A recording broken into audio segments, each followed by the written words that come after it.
No Tocantins, um presidiário custa 10 vezes mais do que um estudante. Enquanto o presidiário custa R$ 3.500 por mês, os estudantes recebem um investimento de R$ 350. Nos últimos dias, as capas de todos os jornais têm sido sobre a crise no sistema carcerário brasileiro. Todos os dias. Esse tipo de atenção, de cobertura, nunca foi dada para os problemas da educação, por exemplo, que são muito piores e influenciam diretamente na criminalidade. Em muitas escolas de regiões periféricas, os professores não conseguem dar aula porque a escola é dominada pelo tráfico. Muitas vezes os professores são ameaçados, agredidos e, em alguns casos, até mortos. Uma solução para essas escolas em áreas de risco é a militarização. Mesmo com excelentes exemplos em todo o país, a imprensa ainda ironiza e critica as escolas militarizadas.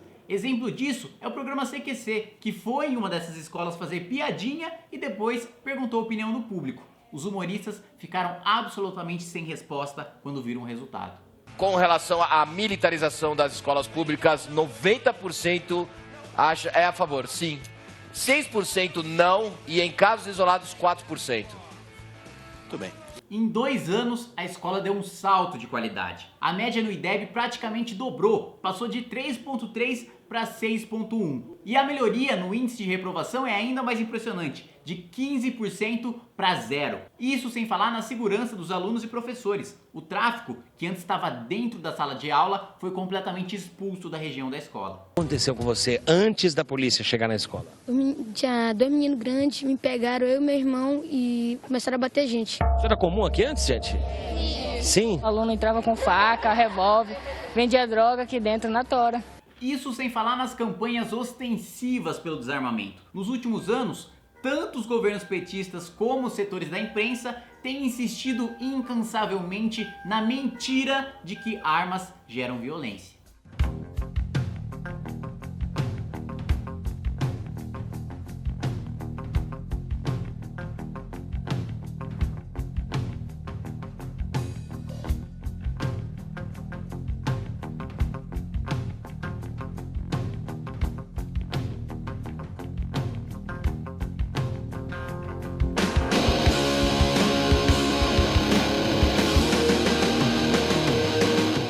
Dez anos depois da implantação do Estatuto do Desarmamento, o número de porte de armas em Santa Catarina despencou, De 100 mil passou para cerca de 100, Rodrigo? Verdade, Rafaela. Inclusive, o número de armas legais também diminuiu bastante, viu? O problema é que o que se esperava com essa medida, que é a diminuição da criminalidade, não aconteceu. Pelo contrário, a violência é hoje um dos principais problemas enfrentados pela população. Mas a verdade é que o Estatuto do Desarmamento não serviu para nada. A violência continuou aumentando. Ainda assim, insistem em divulgar que a culpa é das armas. Dizer que as armas são assassinas é a mesma coisa que dizer que os acidentes são culpa dos carros bêbados.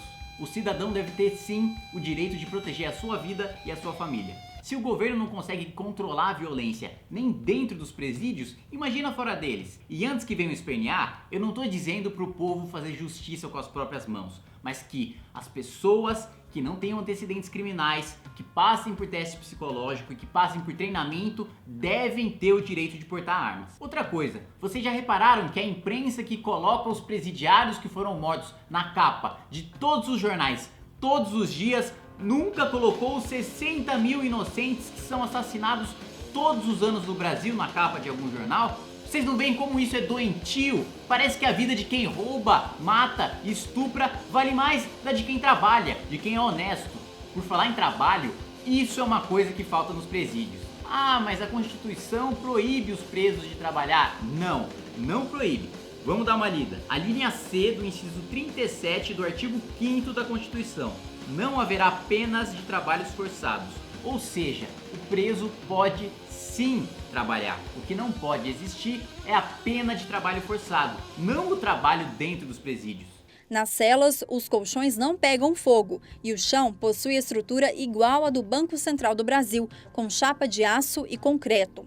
As grades só podem ser abertas a partir de um sistema automatizado que fica em uma espécie de sala de controle, onde os agentes observam todos os pavilhões. De acordo com esse modelo de gestão inovador, os presos terão que trabalhar e estudar.